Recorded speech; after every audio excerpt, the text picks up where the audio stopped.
ఇప్పుడు మాట్లాడినటువంటి వాళ్ళు కూడా నన్ను గొప్ప నాయకుడిగా మాట్లాడారు. నేను గొప్ప నాయకుని కాదు అని నేను అనుకుంటున్నా. సామాన్యుల్లో సామాన్యుని, సామాన్య ప్రజల కోసం ఆ ప్రజల్లో ఉండి ఆలోచిస్తున్నటువంటి వాడిని, అట్లనని చూడాలనేటువంటిది నా భావన. ఇలా ఈ చిత్రం నిర్మాణం జరిగిన తర్వాత ఈ సభకు వచ్చినటువంటి మీరే కాకుండా మన రాష్ట్రంలో, మన దేశంలో ఉన్నటువంటి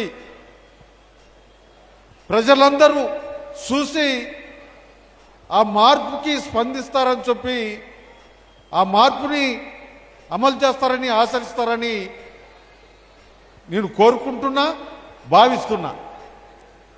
ఇలా మనం అందరం ఎక్కడున్నాం, ఏం చేస్తున్నాం, జరుగుతున్నటువంటి పరిణామాలు ఏంటి అనే విషయానికి వస్తే, మనల్ని పాలించేటువంటి పాలకులు, ప్రభుత్వాలు మనకు సాలినంత సౌకర్యాలు కల్పిస్తలేరు.